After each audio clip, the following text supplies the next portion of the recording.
What's up, guys? What's up? Hopefully it works out good this time.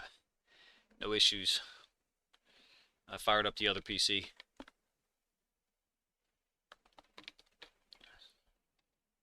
I was gonna just go ahead and record it, but hopefully I can make this work. I think we were talking about the offensive line. You guys let me know.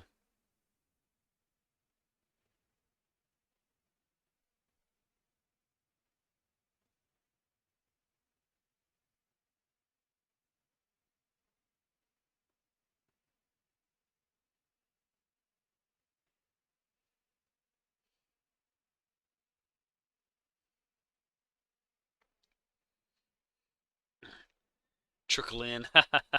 We were talking about offensive line, right, Fabian?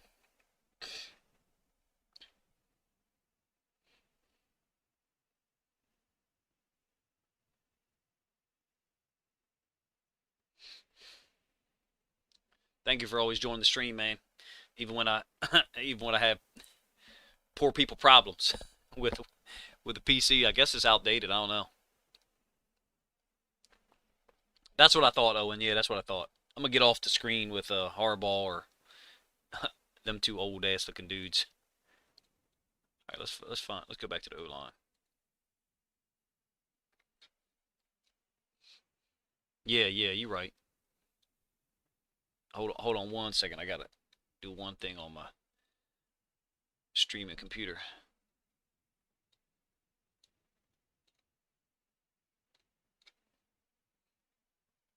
So I think we were saying, who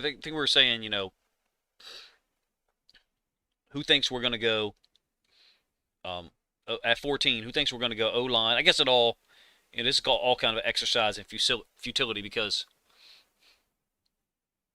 yeah, I cut out talking about Jelani Woods. Yeah, I really like him, man. You was right. 6'7" too. Whew. The guy at Maryland struggled a little bit with blocking edge players. He struggled on stretch away from him. Ingraven, what's up, man? I can't even remember the guy's name at Maryland. He's like 6'2", 240, so he's obviously not small, or 6'2" and a quarter. But he struggled on the cutoff block on the backside of stretch, so they were run away from him. You know what I mean? And and and the guy from Maryland really struggled with that. I thought strength looked like it could be an issue.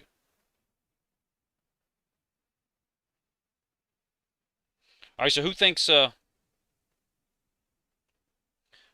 Ravens are going to go O line at 14?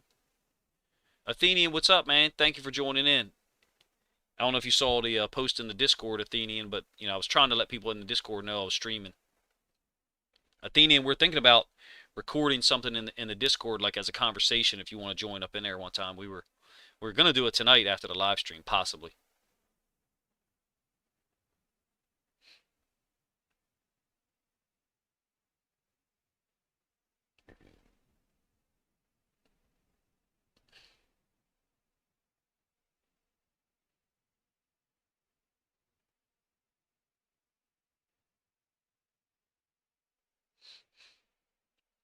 Giovanni says DB, edge, O line in second. Got you.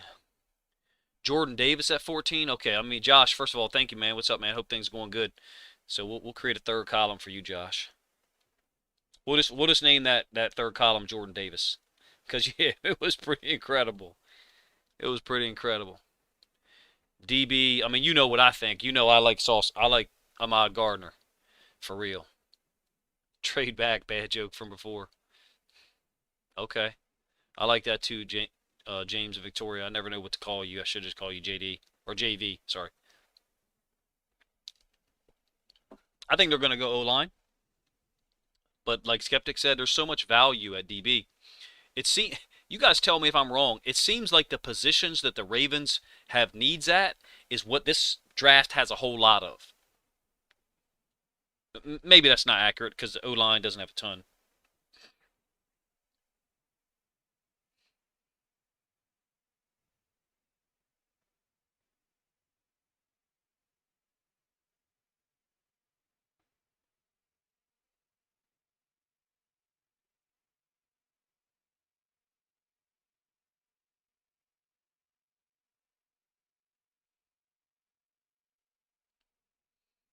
James. Okay, my bad. My bad.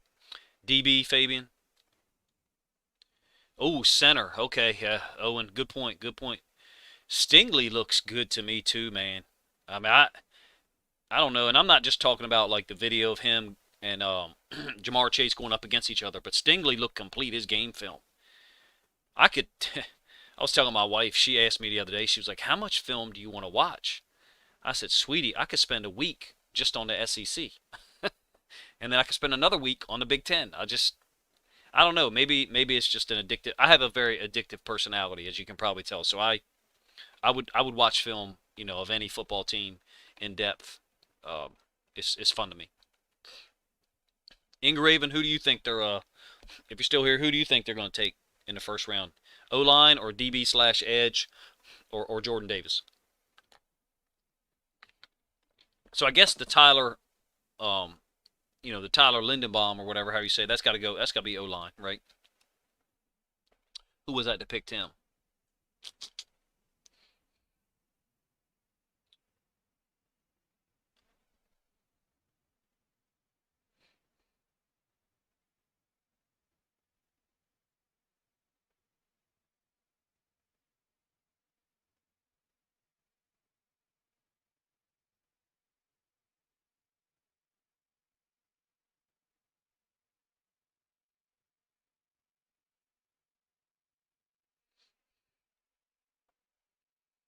Stingley reminds me of guys that overachieve and then there was nowhere to grow. Okay. Cudis, what's up, man? O line.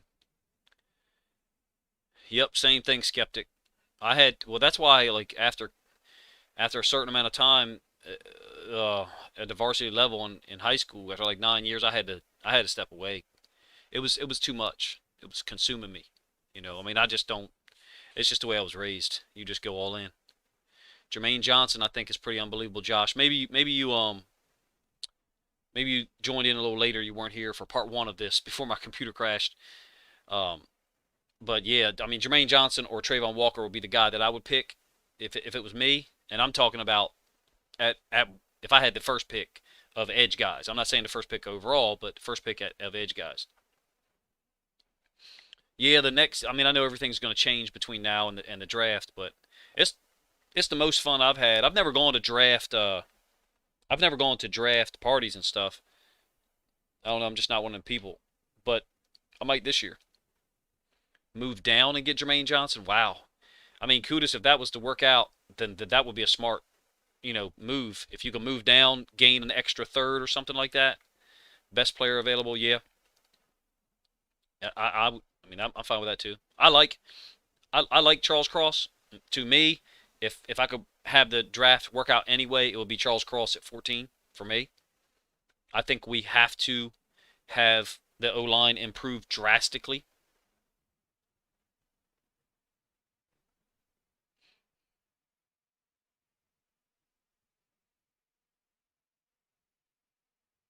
I mean, and when I say drastically, I mean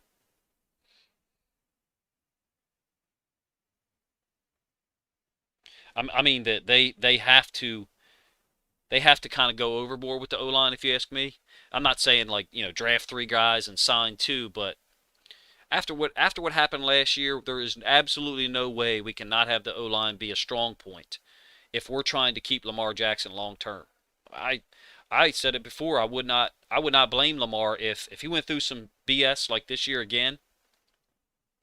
If he went through some BS like this year again, with this team, for him to think about leaving, I wouldn't blame him at all. I mean, for real.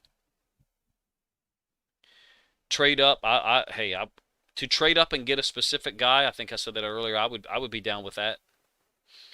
Yeah, Josh Enzer. Going back to your point, Jermaine Johnson looks complete to me. I mean, some of those. Luis, what's up, man? Thank you for joining the stream.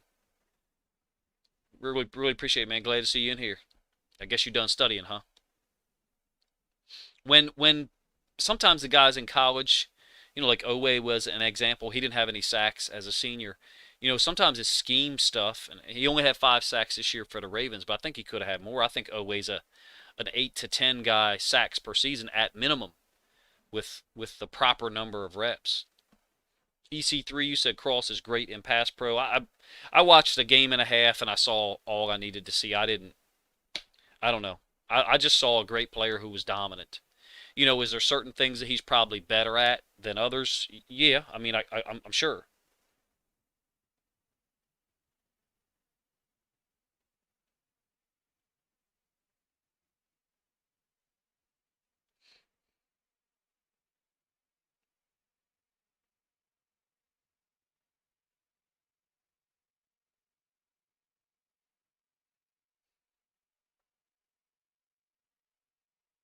Fabian, would you say? Yes. Yeah, and that's crazy to expect. I don't think Tom Brady ever played for and you guys correct me if I'm wrong. I don't think he ever played for what would be considered a poor O line. Our offensive line was poor and became increasingly so as the year went on. Now, if this was high school or even college, I would attribute that to coaching. I think the talent level of our offensive line this year was the talent level of our offensive line this year was just not that high. Their ceiling was very low, and we ran so many disparate concepts and we went empty so much and didn't help them on the edge. I think we did our guys a disservice. I mean, you guys, if you've been up in my stream enough, and it's fine if you want to throw the ball a lot, and I do too. But for this team, as after all the injuries this year to win games, I think we had to be a little more conservative and try to win games 23-17. But that's neither here nor there. Season's over, and I certainly don't want to argue with people. But I think you have to adjust to the players you got. Moving up would be great. Moving up will be Kudus. One part of your statement I do agree with, but I gotta make a caveat there. For the read option, I think the Ravens should save that stuff till late in the season. I don't want to see us rely on some of those things early and often. I'd like to see us move to it later on in the year and use it strategically. When people aren't necessarily prepared for it. But I don't disagree with you. I'm an option guy. I have an option background, not as a offensive coordinator, but the staff that I was on for a number of years was an option team for 30 years, and that doesn't leave your staff.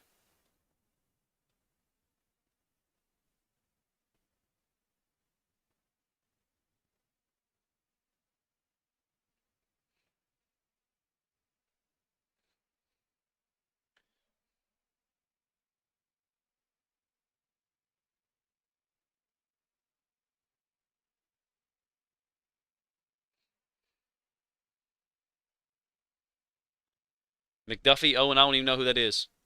If you remind me, it'll probably jog my memory. James, what you saying? I wonder if Cross gets pushed back just due to the volume of pass pros he sets in every game. Yeah, you mean because they threw so much, right? I'm going to move on from O-line soon. I probably haven't covered in very much depth, for real. Jay Will, man, why you got to hit me with a tough question? Why you got to do that? Come on, man. If Kyle Hamilton, Charles Cross, and Stingley are on the board at 14, who would you pick? Charles Cross. But I also recognize that you don't get many opportunities for a guy like Kyle Hamilton or even maybe Stingley. So it's a good problem to have and a bad problem to have because no matter who you pick, one of those other two guys is gonna become a great player and sting you. There you go. Okay, okay, yeah, he's pretty good. I haven't watched enough film though. I really haven't. I haven't watched a whole lot of Pac-10 stuff, for real.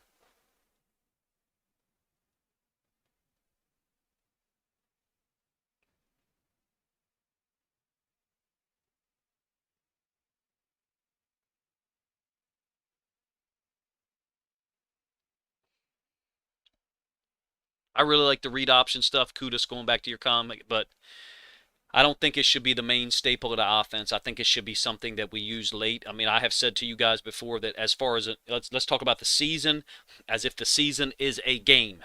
Okay, the entire season is a game. I think that we should approach the season the same way we approach each individual game. Lamar Jackson's a closer. I do not want to see us burn him up in the first quarter and a half of each game in terms of running the football because I don't think it's fair to him. And if you look at the NFL game, when they say running quarterbacks don't win, I think that's a bullshit statement, but there's some truth to it, and here's why. There's only so many people that can run successfully period, anyway, at the NFL level. There's a very small sample size of guys who can do that anyway. You know, look at the shelf life or the lifetime of a lifeline of a NFL running back. It's 4 years, right? So there's very few guys that can do that anyway. Lamar and certain quarterbacks is even smaller sample size. You know, who are those guys? Lamar, Josh Allen, I guess. But Josh Allen's never going to average, 80, 90 yards a game rushing. Lamar could if we wanted him to. My point is, no reason to use him up early in the game because all that does is make the rest of the game more difficult for him in terms of cardio, what he's got in the gas tank, his blood pressure. And when they do quarterback drills in practice, they're not asking him to run a 30-yard sprint and juke two guys and then take a 5-step drop and execute a pass play. When they do quarterback drills in practice, he's doing 5-step drop constantly, constantly, constantly. So they're working on that specific skill set. And then when they go to the game, if they ask him to run constantly and escape pressure, avoid people, and then the very next play, go 5-step drop and read a smash concept or whatever the hell he's reading, a dig concept, nobody else is asked to do that. The sample size of who's even asked to do that in the first place at the NFL level is extremely small. Now, there's a lot of kids that are asked to do it in high school and a smaller group that's asked to do it in college. But when you get to the NFL level, there's so few guys who can run consistently against 11 werewolves at the same time. So that's my point about Lamar as far as the season goes. And and at each game. And I think that from that, we do need other weapons. So having said that, if some dude is there at 45, that's why I think we got to go O-line with 14. It's a comprehensive thought process that I have. You got to go O-line at 14 so that then you don't have to go O-line at 45. That's my point. And I think the Ravens have multiple strategies built in to pivot. I hate that word pivot, but to pivot if they go O-line at 14 and they want to address something else, like somebody falls to 26, and maybe we've got to move back up, or maybe we've got to move back up in the second round. I'm rambling a little bit, but what I was trying to do was answer the question about who I would take, Cross, Hamilton, or Stingley, and also incorporate Kudus' comment about the read option game. Sorry. Yeah, Fabian, Ben Powers, Tyree Phillips, Villanueva, no Stanley. Whoa, absolutely. I thought Zeitler played well. I thought Bozeman played well. After those two, it was extremely inconsistent. I thought Cleveland had two good games. I thought Cleveland didn't play too bad against the Rams. You guys can tell me if you feel differently.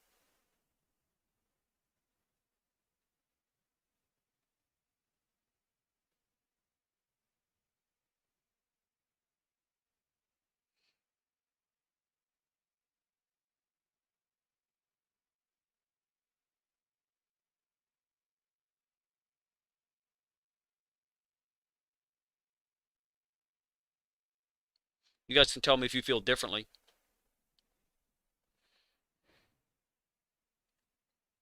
Robert Gates, what's up, man? I think I kind of just said it, Robert, if you just joined in. I mean, I think you've got to go O-line at 14 if there's a good player available. And then from that, you can kind of deviate. If you don't go O-line at 14, then what the hell do you do at are we 45 or 46? What do you do at 45 or 46? If you don't go O-line at 14, you have to trade back up. And the player you're getting, I just don't think is the value that's, highest level.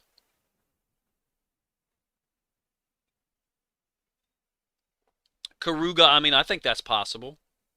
I think that's possible. Me personally, I think that, yeah, I know free agency, the timing of it isn't great. But to me, you don't have to go corner at 14 because we do have Humphrey and Peters. Now, they're both coming off of injury. I know Tavon Young's salary is not a good, team-friendly salary.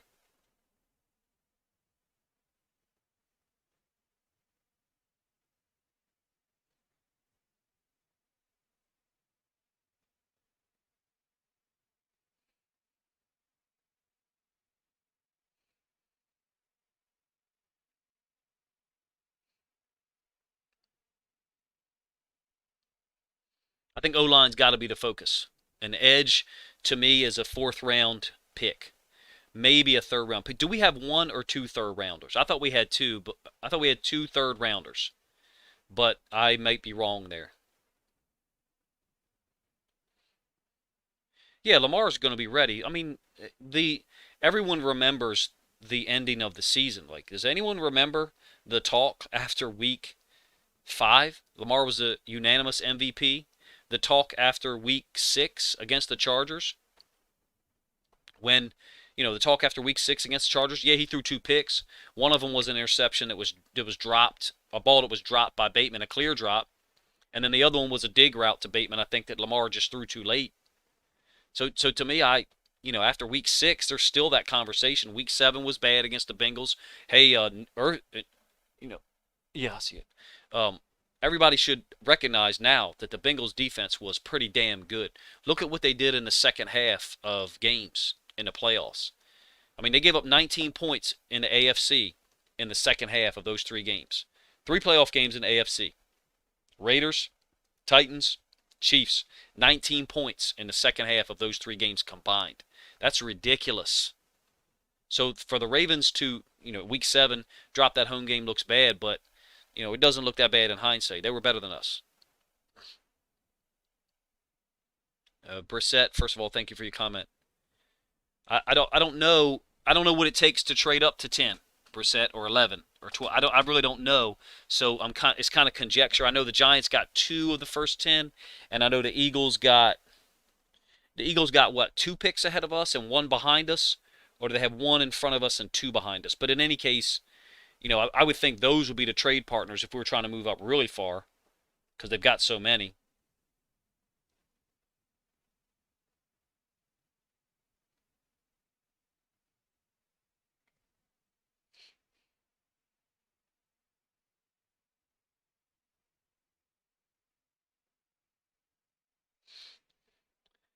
Got to make the AFC Championship game. Yeah, I agree.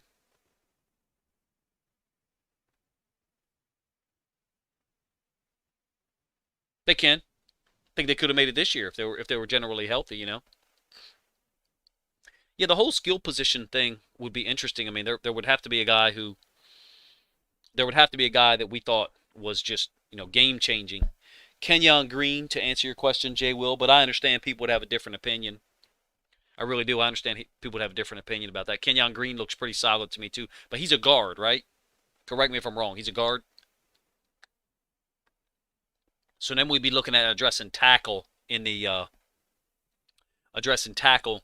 free agency, I guess. Kai, going back to your point, that's kind of what I'm saying. We got to go O-line the first pick.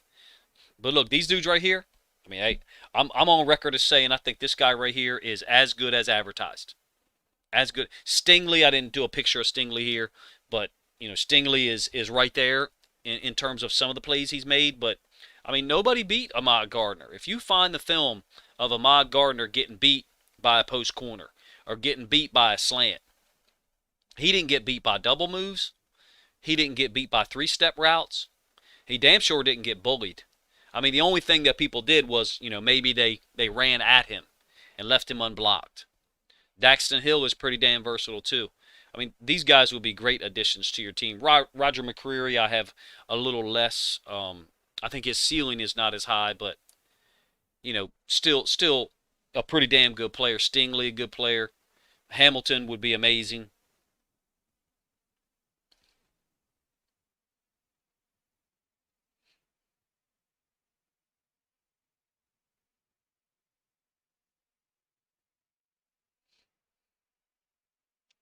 Yeah, Green's a guard, real good player. To me, the guy I want is Charles Cross. I mean, that's the guy that I foresee as the guy that we want. If we were going to trade up, I think it's to get Charles Cross. Unless we have some other plans in free agency or something like that. Josh Enser, do I like going back up? Do I like Trevor Penning? Not at 14, and me personally, like even 45, I think is is questionable for me with Penning. Not saying he's not a good player. I mean, if you get drafted in the 3rd round in the NFL draft, you're a stud. I could see us moving up for Cross, Z the Beast. I mean, but I'm not a person that pays attention necessarily to who's in front of us in detailed fashion, so I can't tell you like who I think would be a good dance partner for us there in terms of a trade. So I'm not that guy. I'm not that. I don't look at it like that. I really watch too much film probably. Really, Najee? Why is that? I'm not going to argue with you because you have your own perspective. I haven't seen enough of McDuffie to say that. I haven't seen anybody beat Gardner. I just haven't. When I see it, then I'll be able to comment on it. James and Victoria, good point. I will say this: McCreary did a hell of a job against Jahan Dotson of Penn State. Now Dotson had 10 catches for like 80 yards against Auburn in that game that Penn State won. It was a close game. Maybe it was 23-20 or 26-23, but they weren't one-on-one on McCreary. It was like some under routes. There was a mesh concept. There was a screen. When they tried to go deep to Jahan Dotson twice, McCreary was all over him. Now, he did catch two balls that I remember vividly in man against McCreary. I just thought McCreary looked really good against one of the best college receivers. I mean, Jahan Dotson had 90 catches, 12 touchdowns, I think, this past year.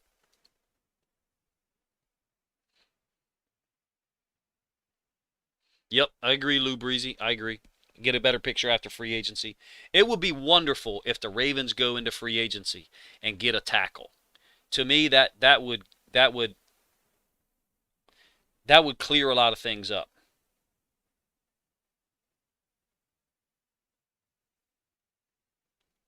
It would open up options for them. Let me rephrase that.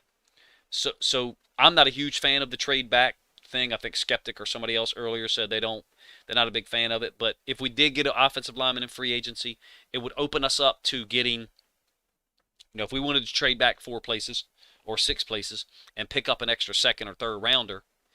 To me, if we trade back from 14, we better get another second. I'm not trading back at all unless it's going to be some high end value. So if we trade back and we give you a fourth, and then you give us a second and something, I don't know. Yeah, Najee, hopefully I'm saying that right. I mean, I agree with you, but he shut Jameson Williams down. I mean, I had the film of that. He shut him down.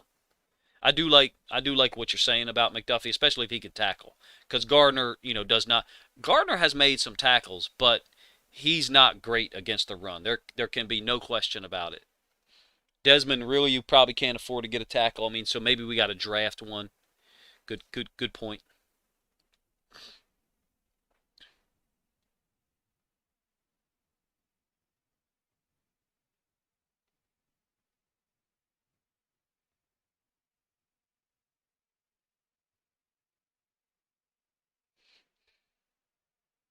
I haven't seen much McDuffie film. I'll have to do that, Najee. I was going to download some more film tomorrow morning. If we get a tackle or edge in free agency, it would open up more options. Absolutely, Z the Beast. Absolutely. Totally agree. If we was to get, I don't think we got to get an edge in free agency. I'm on board with Bowser and Owe 1 and 2. That's my perspective. To me, and you guys can disagree if you wish. I thought Tyus Bowser played at a top 8, top 10 level as an edge player last year. I did. From a complete standpoint. You remember the fourth down stop he had against the Browns at home to finish the game? Remember the 3 sacks he had against the Bears? Now, one of them didn't count. It got called back for a defensive penalty. Not on him. But he could have had 3, maybe it was 2.5 sacks. I think Tyus Bowser is a stud. Great value. But he's coming off an injury, I know. So, but hey, if we can't count on Tyus Bowser coming off an injury, what can we count on Marcus Peters and Marlon Humphrey? They're coming off injury too. L.J. Fort, assuming he comes back. I don't think we need an inside linebacker at all. That position doesn't need help if those guys are willing to come back. Yeah, I agree, Jay Miller. Will he be healthy? I don't know because it was an Achilles, right? I think it was an Achilles. Getting an offensive tackle, even just a good one. If we could get an offensive tackle that was a Kevin Zeitler level, or maybe a little bit better, that'd be great. But you got to pay for those guys, right? That's why I think the James signing last year was brilliant. What what did they pay him? Was it 5 million? Because you're talking about a guy. If he ends up being healthy, he could really, help you. Well, if Bowser's out to November, then that solves that. Then there's no problem looking for an edge player. No problem. If that's accurate, which I see no reason why it's not Z, then if he's out till November, then hey, I'm cool with picking up an edge player.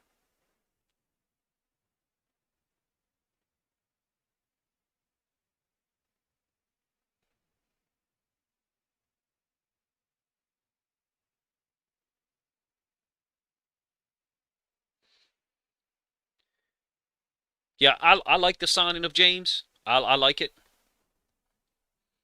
Me personally, I like it. I don't. I'm quite sure, Fabian, to answer your question, and I thought of this before. Um, I'm quite sure that James' contract is one that if we was to draft a tackle or maybe sign one that would be an absolute starter, that we could cut James and it wouldn't be much of a hit for us. I'm quite sure that we didn't sign. Hopefully, we didn't sign a guy who's injury prone anyway and was sitting out to the type of contract where we can't get rid of him for minimal hit for us. That would be incredibly stupid. Even though I think signing him was bright, it was one that required some forethought. Excuse me, whichever word applies. I mean, me personally, I would not. I would go for Ahmad Gardner over the other guy that y'all were talking about. But Daxton Hill is a guy in the 20 range that would be a great pick if we did end up trading back. But how often are the Ravens going to get pick number 14? It better not be too damn often. We better never end up with a pick before 14. You know. So I mean, I like staying there or moving up to get Charles Cross. If we don't do if we don't do anything in free agency with tackle, maybe they stand pat because they do have James and Stanley if Stanley is ever healthy again. Going to be awful difficult to keep Lamar around if next year that's all we got at tackle is Stanley, James, and Macari, and one or two of them is hurt again. I mean, come on. What? How are you going to keep him around?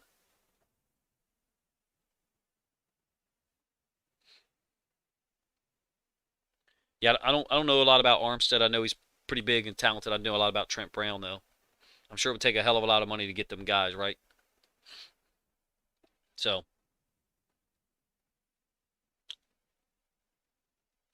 I was really just focusing on the first 3 rounds, to be honest with you, which is great that we have 4 picks. I mean, having 2/3 gives you some leeway because then you can get rid of 1 or 2/4 if you're trying to move up. If you're trying to move up back into the first round, that'd be amazing if they could move back into the first round again. Haven't we done that twice? Didn't we get Hurst and Lamar in the same first round? And then obviously Oweh and Bateman. Haven't we done that twice, doubled up in the first round? Correct me if I'm wrong. So there definitely is some organizational strategy for that. Maybe it happens again.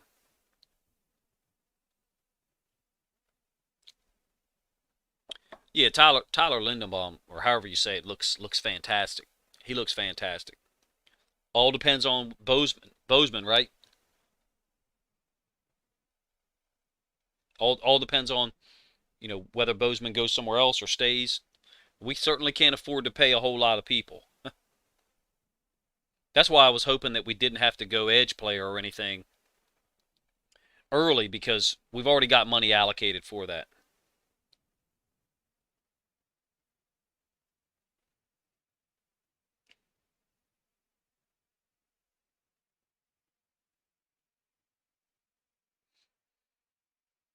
Suggs and Bowler were both first round. Got you.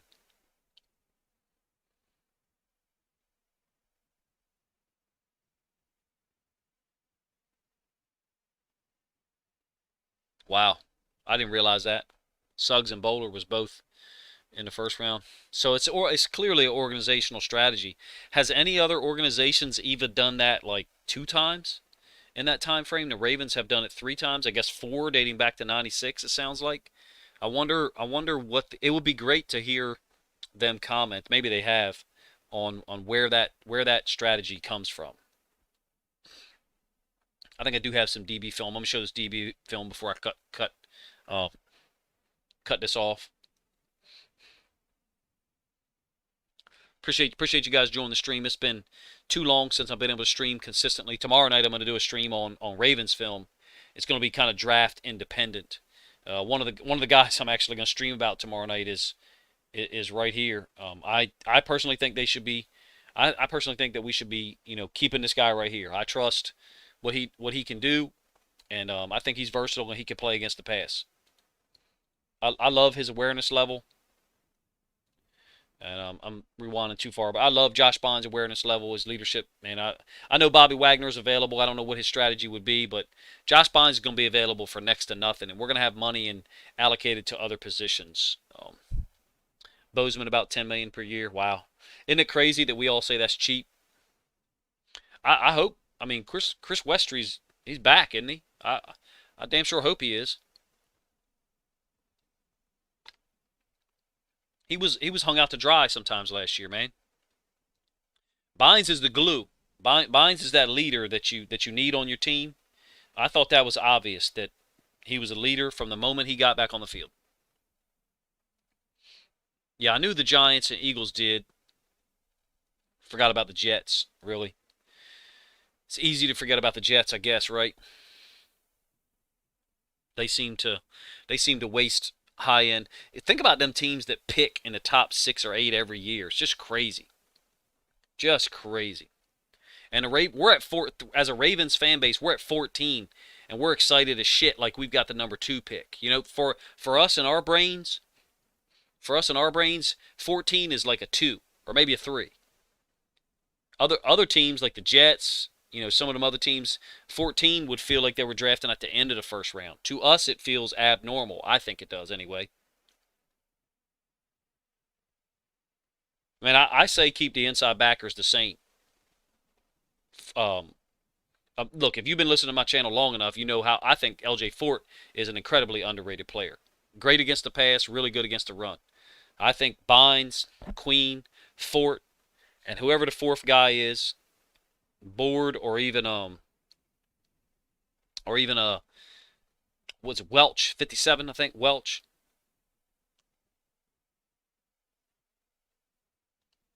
I think Mosley's playing at extremely high level. Extremely high level. And I mean, it's very underrated. I think it's typical of a lot of us that are football fans, myself included. We judge things off of a limited viewing, limited film, and we just listen to what other people say, and then that's now the truth. That's now the gospel. And Mosley's way better against the pass than people say. Now, not in man-to-man. Not in man-to-man. Zone coverage, he's fine. Man-to-man, no. Have the Ravens ever drafted an O-line before the 3rd round in the Lamar era? I'm not sure. Who you talking about, Skeptic? Malik Willis? I like him, man. Interesting prospect. Huge arm, obviously. I did watch a couple films of people breaking down him, saying, he's a one-read guy and all this stuff. It's like, yeah, but not even 2/3, 90% of the plays you're showing, he's completing every pass. So, Bynes is incredibly smart, Karuga, and aware. First of all, thank you for joining the stream again, Karuga, man. I always appreciate your feedback and input. Bynes is incredibly smart and aware and well-trained. You can tell that he's learned through the years of where to be, what leverage side to be on. I'm a huge fan of Bynes, and I was in 2019. He had 100 tackles for the Bengals in 2020, and then they just let him go. He goes to Carolina in the preseason, they just let him go. Now, Carolina's defense was badass, so I get it. I think we got to keep Bynes. Bynes, Fort. I mean, is Harrison still under contract? He is? Okay. All right. I wasn't sure if that's who you were talking about or not. He would be what? Third year, fourth year, third or fourth? I'm just not sure where Harrison fits in. He's not better than Bynes. I mean, I stated in 2020 that I thought LJ Fort outplayed him. I thought that was shown by the rankings. I mean, LJ Fort was the top-rated inside linebacker in the NFL up through like week 8 or maybe week 9, somewhere around there. They moved Harrison to edge. Gotcha. Amy Moore, what's up? Thank you for your comment. Never seen your profile name come across here. Kyle Lukens. What's up? Thank you for your comment. Never seen your name on here. So let me address you. Not sure if you were asked, but do you think? No, I think Gardner's gone at 14. And I might be wrong. My eyes, from what I think I know, tell me that Gardner is a top 10, top 11 pick, somewhere around in there. So my eyes tell me he'll be gone. But hey, I might be wrong. Maybe he falls to 22, and there's some stuff that I don't see and notice. And that's possible. So no, I don't think he's there at 14. Amy Moore, no to Stingley, then target the trenches with next two picks. Okay, I'm tracking what you're saying. T. Jones, yeah, he's good. That's the guy from, is it Kentucky or Memphis? It's a blue jersey. That's all I know. I like Christian Welch. I like Christian Welch, yeah. I thought he played well in limited action last year. I think that there's, just no comparison between him and Bynes and Fort in terms of awareness and all kinds of things. Just Skeptic man, I actually thought that was the coolest thing. You can tell me if I'm way off on this, but I mean you probably I think you probably know from being in my streams or whatever, is that I'm all about tendencies. I'm all about formational tendencies, personnel tendencies, and if you give me multiple levels that I have to worry about, I think that's incredibly interesting. That someone called plays on first and second down, and someone else called plays on third down. I think that's incredibly interesting. And first of all, Liberty is a beautiful school. I've been there a couple times, man. That's a beautiful school. I can't imagine how much it is per year, but my God, campus was pristine. Um, I think it's a really interesting concept. If and I think it's even more interesting if you don't tell people who's calling plays on first and second down versus third down. If I don't know, but I know there's two guys doing it, whoa. Now I can't look at film of, like, let's say there's an offense coordinator named, I don't know. There's an offense coordinator named James in Victoria, and he's coached for 6 years in a row. I have film of him. I have tendencies of him. I have an idea of what he likes to do in certain situations. But now you put a second play caller on staff with him, and who the hell is calling plays on each down? I don't know. I think that it's possible you might see that structure, that dynamic, grow more. I mean, think about it. You're trying to cultivate. Okay, so Skeptic, you just said it right there. You're trying to cultivate someone and keep them around, like a T. Martin, and you're trying to maybe keep them around another year or two and prevent them from going somewhere else. Interesting concept, if you ask me, and maybe I'm way off on that. Maybe it's stupid, but I like to think outside the box. I am really interested in that dynamic that they had at Liberty, and Malik Willis talking about it was interesting to me. Man, I think it's cool as I don't know what.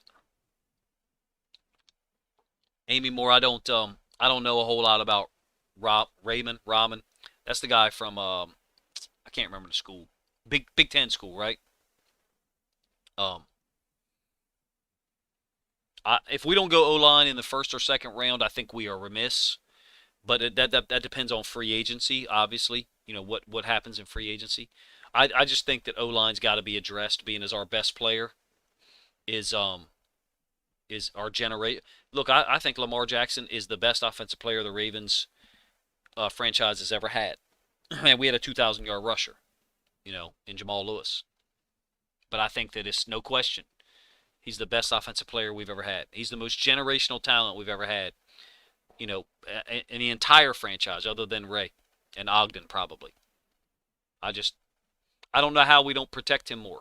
To me, like, the equivalent of what happened this year would be this. Them drafting a bunch of 6th and 7th round defensive tackles and putting them in front of Ray Lewis in the 2000s, and wondering why Ray's always fighting off a lineman in his face, because you didn't have to double anybody. You didn't have to combo anybody. You could just single block them because our D tackles sucked. Same concept with Lamar. If the offensive line stinks, he's not going to be able to get as much done. But he was still playing great through the Minnesota game. Let Bozeman walk and get Linderbaum at 14. I mean, that's a strategy, Daniel Leonard. First of all, thank you for comment, man. Matthew Hug, man, 100 other students. I saw one class with 700 kids in it. But that's big schools anyway, right? If you went to a Big Ten school or SEC school, you're going to have that sometimes. Not draft related, but do you think if we go O-line round one, we pay for J.C. Jackson? I don't think so, Matthew. Me personally, I don't see that. J.C. Jackson's amazing though. He's a guy from Maryland, right? Undrafted free A. I do like that plan, Jonathan Washington. Ryan Jensen in free agency. Charles Cross first round. Travis Jones second round. Wow. Address cornerback depth in the mid rounds. Yeah, I like that. Okay, Amy Moore. So Raymond or Rahman. Forgive me if I say his name wrong. He's from Central Michigan. All right, my bad. I said Big Ten. Big Ten country. Not a Big Ten school though.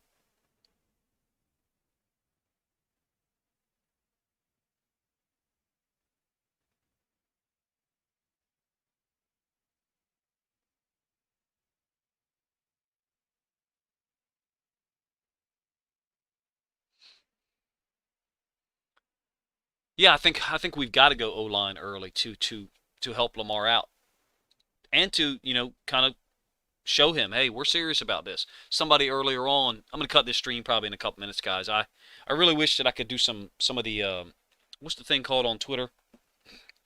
The space, but I don't have the Twitter app on my phone, man. I got a phone that's difficult to get apps on. We'll put it that way. It's very secure, but it's difficult to get apps on, so I don't put the Twitter app on there. But I wish I could do the spaces on my PC or my laptop because they sound cool. I was able to listen in one time on one you guys were in, Skeptic. I was able to listen but not comment. So it was like reverse for this for me, where I get to run my mouth the whole time and people just have to type back. I think at this point, James and Victoria, I think at this point they have to invest in O line. Yeah, I agree. I agree. I don't think we have to go like three deep at O line in this draft. I mean, one, maybe two, but the one, if we go one, it better be a damn good one. It better be Charles Cross. It better be Charles Cross. But tackle. The problem with Kenyon Green is that we need a tackle. We need a tackle. Ben Jones, a good one too. J Mill, what do you mean we have Flacco? Couldn't even type that straight. What do you mean? Oh, you mean about the play callers? I mean, my only caution to you, J Mill, about the play callers where you say that will not happen in the NFL is and this is no way, no iPhone for me. I like a secure phone. Um, J Mill, in my opinion, things trickle up in offensive football. That's just my opinion. They do not trickle down. It's the things that are being run in college football now is what's going to be run in the NFL, and I mean predominantly the things that are run 80% of the time in college football. 10 years ago is what's being run in the NFL now. The NFL is the latest to adapt offensively. That's a fact. Because they don't the NFL doesn't want to be nobody wants to be the first person to go outside the box. They don't want to go outside the box and then lose their job and lose their $1 million job. Makes sense, right? I saw maybe is when I first started coaching high school. It's like 2004, somewhere around there, 2003. I saw so many college teams that I went and watched on Saturdays because we had our games on Fridays. So many college teams were in 11 personnel. One running back, one tight end, and they did not. That was not what was happening in the NFL in 2003, 2004. There was some, but every college team was in 11 personnel, every single one. And then when I would see a team that was in like 21 personnel, two running backs and one tight end, it was like, whoa, you guys are Cro-Magnon men. It's like we were going back 40 years in time. We weren't going back 40 years. We were only going back 10 years or 15. And my point is that's the NFL now is all 11 personnel. And if NFL is the latest to adapt. That's my opinion. Totally agree, Jonathan Washington, about Cross. Totally agree. J. Will 501. Do I think we address running back with three of our backs coming off major injuries? Interesting, thought. Probably not until later rounds. Would be my guess. That would be my guess. I don't know what the deal is with Tyson Williams, or the other young guy that we got rid of and then that we brought him back. I would like to see those guys. I would like to see those guys get an opportunity, but they're not going to get an opportunity with Gus and J.K. being healthy. Kyle Lucan's been watching for a while now. Appreciate the insight. Thank you, man. Really, really appreciate that. Thank you. J Mill, get what I'm saying, but NFL guys holding those jobs, like, no, yeah, I mean, J Mill, I got that. I'm tracking that. I don't disagree with you. I don't disagree with you at all. But I also think that being unpredictable is is a benefit, is an advantage. Hey, look, remember what was it, last year or the year before, when it was 2 years ago, Tennessee didn't have a defensive coordinator? And you can correct me if I'm wrong. The Titans didn't have a defensive coordinator 2 years ago, 2020, the year the Ravens beat them in the playoffs. And I think it showed. I think there were some defensive issues they had in 2020, but they didn't have a DC. And I think there were some games where they had two guys calling the plays in combination together. And I might be wrong on some of that, but it was a very dynamic situation in terms of who the hell the DC was in Tennessee. And that was very unusual to not have a defensive coordinator in the NFL for an entire season. Vrabel took a lot of flack for that. I don't think we can bring back Ricard. No way. That we can't afford to pay him, even if it's only. I don't think we can spare 3, 4, or 5 million a year. I would like to see Hayden Hurst be brought back.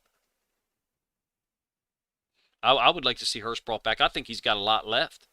Well, I did a player study on Cordarrelle Patterson. I always mispronounce his first name. I think incredibly high of that guy in terms of a player and having a huge impact at age 30 or 31. And so I was able to see some Hayden Hurst stuff while I was saving plays. I think I had like 82 plays or 84 plays of Cordarrelle Patterson, and Hurst looked good to me. Hurst looked good.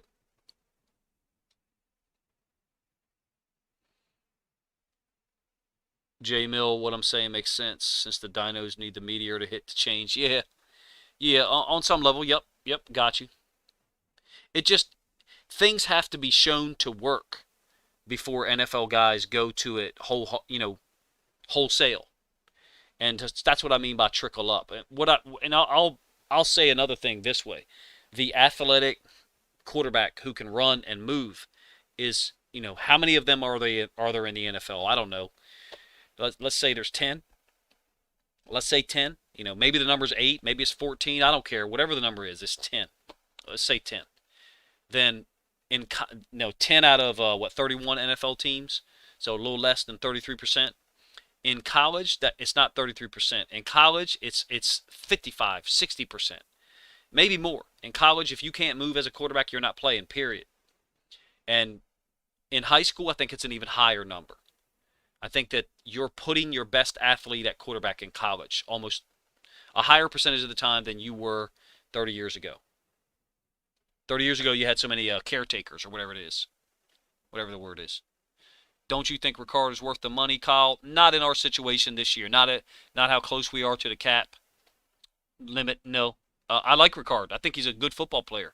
I have argued with people in my streams before. I say Ricard is a better football player than the guys, Prochet, Tylan Wallace, other guys they wanted to see on the field. Now, those guys can have impact, though. They can have a positive impact. I'm just saying that as an NFL football player, Ricard's a better football player. Having said that, I want Prochet, Tylan Wallace on the team next year. I don't want Ricard. I don't. Not that I don't think he's a good player. Clearly, I think he's a good player. Dude's played 2 ways in the NFL. That's insane. But I just don't think we should pay him. Yeah, I think Ricard's moving on. I agree.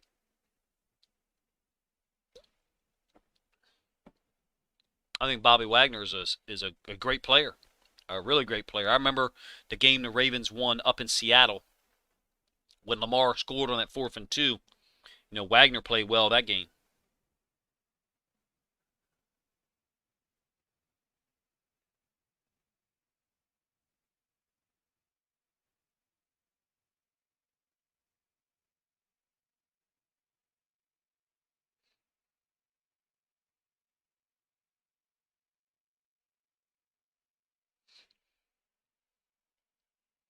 Ricard's not worth tight end money. No, not for this team. Now, the only thing I will say, and I don't think we should keep Ricard. I got to be done here in a couple minutes. I don't think we should keep Ricard. Not in our situation right now. Having said that, it's also possible that Ricard goes to some team and helps them. Like how do you say the guy's name that used to play for us? Juszczyk. That's with the 49ers. I mean, look how effective he is for them. He makes their offense go. He does a lot for them. So it's possible that Ricard goes somewhere and helps people. Absolutely. Absolutely. Karuga, you said you feel bad for the way Hurst's career's played out. Yeah.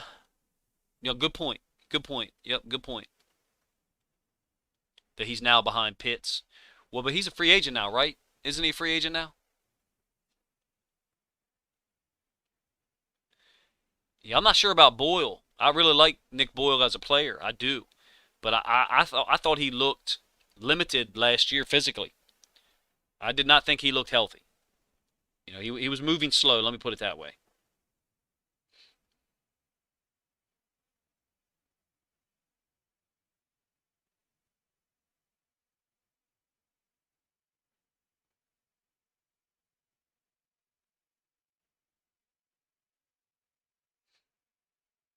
I don't know what it would cost to get Hurst, but I think he could help. I really like him. I thought he looked good. Hopefully, you guys watch the player film studies that I do because some of them are guys that are free agents. Like I mean, Cordarrelle Patterson's a free agent. I think Cordarrelle Patterson's a better player than he gets credit for. And that's the issue I have with the NFL is that nobody is willing to think outside the box. That nobody in the NFL is willing to think outside the box. You got guys who can do things, but they just don't get an opportunity at all. Cordarrelle Patterson didn't get those opportunities until he went to New England and then Atlanta. Yeah, I thought Boyle didn't look healthy because there was a couple of games where he was either inactive or just didn't play at all. You know. Amy Moore, who you talking about? Now, if he's okay with being number two because all the attention on the defense will be focused. Oh, Amy Moore, you're talking about Hurst. Got you, got you, got you. Yeah, Boyle's contract is a huge hit. I agree. I think Boyle's a hell of a football player when healthy, but he was not this past year. Maybe he'll come back and be you know, maybe he'll come back and be a football and be healthy football player this year. It'd be great to have Boyle. We can't have Boyle and Ricard. That's the one thing I would say. We can't have Boyle and Ricard. That we just can't have that. And like to Amy's point, like if we got Hurst, we couldn't have Boyle, Ricard, and Hurst. Like just no way. I think Tavon Young is a great player. Is he a top 15 corner in the league? Well, no. But man, there was a 6 week stretch there where Tavon Young just did not get beat. I'm high on Tavon Young, Kyle. For real, I am. My old channel's been deleted by YouTube. Shit sucks. I had like 8,000 subscribers, so I got to restart. But man, huge fan of Tavon Young. I hope we can keep him, but I didn't think he was a free agent. I thought he had another year on his contract. I thought he did, but I might be wrong. I think Tyrann Mathieu can fit anywhere. I never had to know how to say his last name because I think he's from Louisiana, so there's that French thing going on. Is it Matthew or Mathau? I can't. I can't. I don't know. But he's a good player. Tyrann Mathieu's a good player. I actually am working on a player study on him right now. That defense is bad. That defense is bad. How the hell he looked good on that Chiefs defense, I do not know. That's a bad defense. Spagnola, probably needs to be moved on from for them. Christian Richter, first of all, man, thank you for joining the stream. Appreciate it. Um, Ahmad Gardner. To me, Ahmad Gardner and Charles Cross. Ahmad Gardner, in my eyes, and Charles Cross look like the guys that look like absolute studs. But there's other guys too. I mean, Jordan Davis is I said it earlier in the stream. Maybe you weren't in here. Jordan Davis to me looks like the guy who could have the most impact at what he does great, which is dominate in a two gap. He can play in a three technique and he can dominate the A and the B gap. He's gonna make inside linebackers look great. Jordan Davis falls to the wrong situation, man. He's gonna be a real problem. But I would not be wanting to draft him at 14, me personally, even though I think he's a great player. I don't think he should be there at 14. If he's there at 14, you're going to be talking about a pissed off 350-pound dude getting ready to unleash on the NFL. Um, Tavon, yeah, so he does have 1 year. J Mill, all right, got you. Not sure, Jason Walsh. I mean, it depends on who else is available, Jason. If Linderbaum is there, but Ahmad Gardner's there, I mean, I find it from what I think, what my eyes think I see, and hopefully you can tell from listening to me talk or videos I make. Like I'm going to tell you what I think, and I might be wrong. I don't give a shit about being wrong. Like I've been wrong before and had a couple thousand people pissed off at me. It doesn't matter to me. Like I'm okay with being wrong. Because what I think I see with Ahmad Gardner is a stud. The only thing that concerns me is that he played to the boundary a lot for Cincinnati. But he shut down Jameson Williams. He shut down Jameson Williams. It was clear as day. When Jameson Williams was being guarded by Ahmad Gardner, he did nothing. And when they got him away from Ahmad Gardner, he was able to get open. Christian Richter, I'm not able to make those statements. I mean, I am like as far as scheme and stuff. Like our scheme is not what we wanted it to be this past year. I kind of feel like 2021. I kind of feel like 2021 is not an accurate representation of our scheme. We were just relying on hero ball from Lamar because our offensive line sucked. Matabike should start, Kyle. Matabike should start and play as many snaps as possible. He's a stud. It's a tough choice, Jonathan. You are damn right about that. Yeah, if Cross and Gardner are both there, oh my God, man, what do you do? What do you do? I guess you take Cross, like you said, and then you just live with it. Tough choice, dude. Tough choice. Christian Richter, you said you have a weird feeling we're gonna take Jordan Davis. He's a great player. He's a great player. His film. Look, join my Patreon. Join my Patreon for a month, and I have some Jordan Davis film, and I'll watch it with you and show you. I mean, they put that dude in a 3 technique. They put that dude in a 3 technique, and he just dominates against Kentucky. Some of the stuff he did against Alabama. Jesus, man, he's an animal, and he certainly didn't look out of shape at the combine. I guess there's been guys who peak, quote unquote, at the combine, but he looks like a dominant football player to me. My number one would be Charles Cross. My number one would be Charles Cross. My number two for guys that I would want the Ravens to have would be Gardner. Just based on what I see. But Stingley's a hell of a player.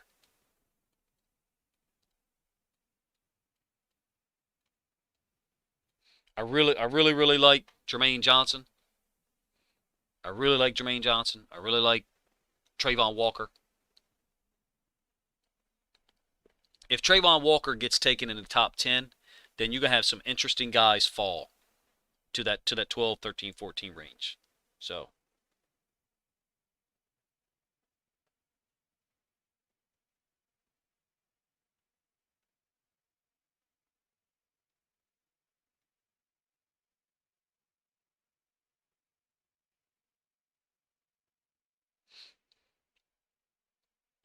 I mean, Trayvon Walker to the Ravens at 14 would be interesting. We better figure out a way to get a high. I mean, then do we go like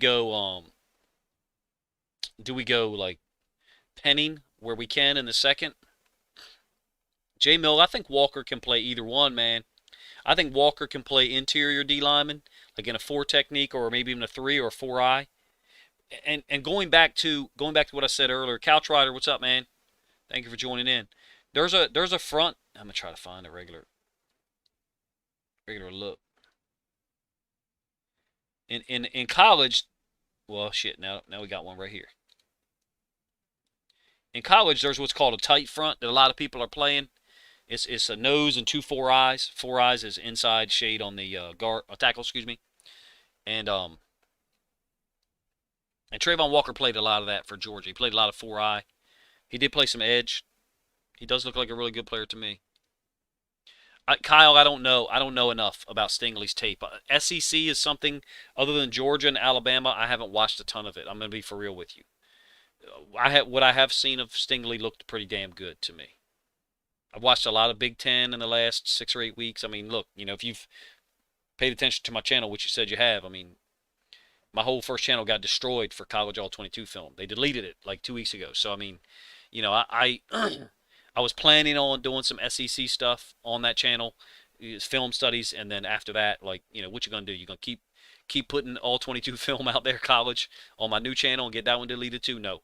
But I do have SEC film on my Patreon. I have a database that I've created, and I do have a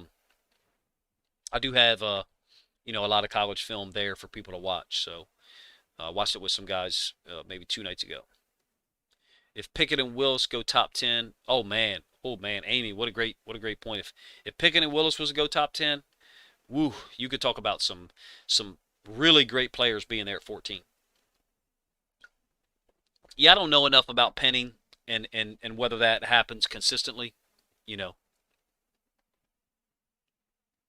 So, Couch Rider, what's his speed an issue? Stingley's speed an issue?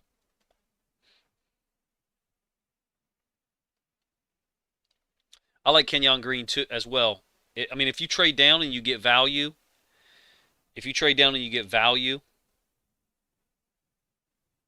that's awesome. Because to me, if you trade back, you better be getting a third or a second to trade back. So those opportunities could be there.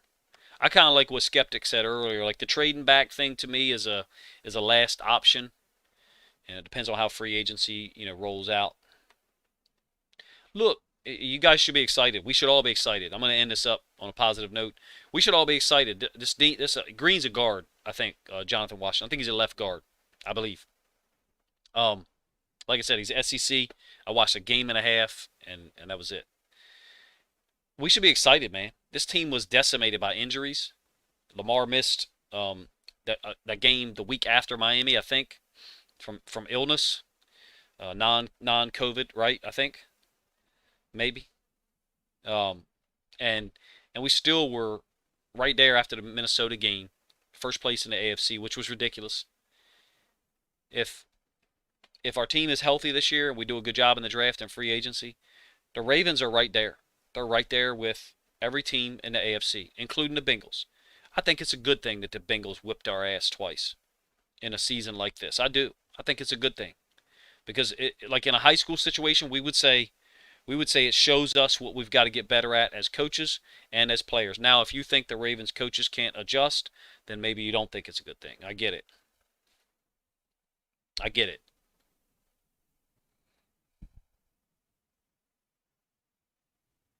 25th round picks. Well, we do have 2/3, and that interests me more than the five. Is it 5 fourth round picks or 4 fourth round picks?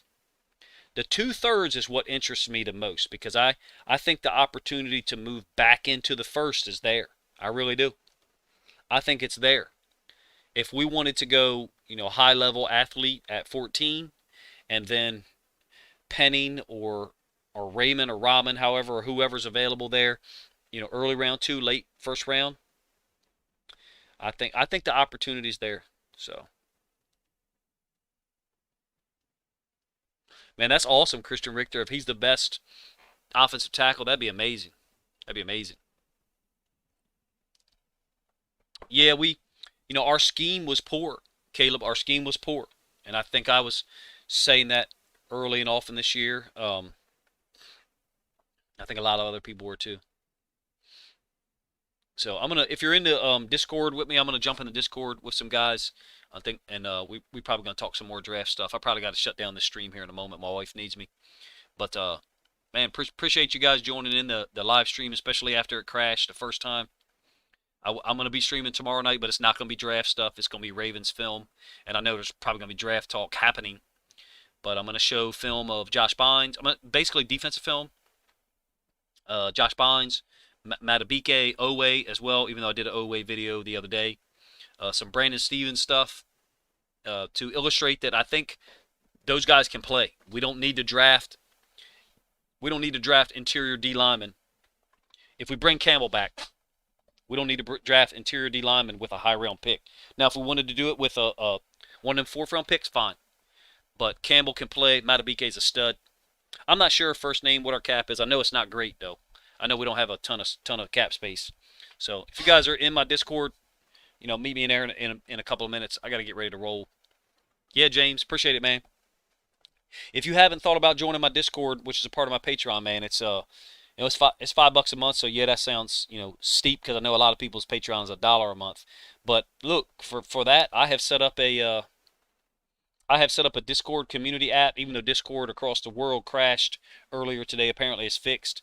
And I set it up for anybody that's in my Patreon. It was 24/7 ability to text or message, and talk about the Ravens, talk about football, and then we get in there like I'm getting ready to do in a couple minutes. We get in there and we talk, football and stream our screens to each other. And then on top of that, I've got a database that I've set up. If you've watched any of my videos in the last 3 weeks, you see data at the top of the screen, and I've made that available for my Patreons too. Give them a login; they can watch it whenever they want. Anyway, man, appreciate you guys checking out the stream. I'm going to do another one tomorrow night, probably a little later, about 10 p.m. What is Vor Red, Igor? Appreciate you joining the stream, Igor, but I'm not sure what that means, man. You got to translate for me. I can speak Spanish, un poquito, but not whatever language that is.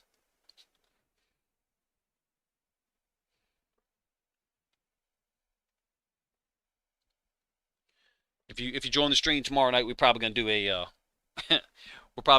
a poll like I did a couple of times before. So if you haven't done one before, look forward to that.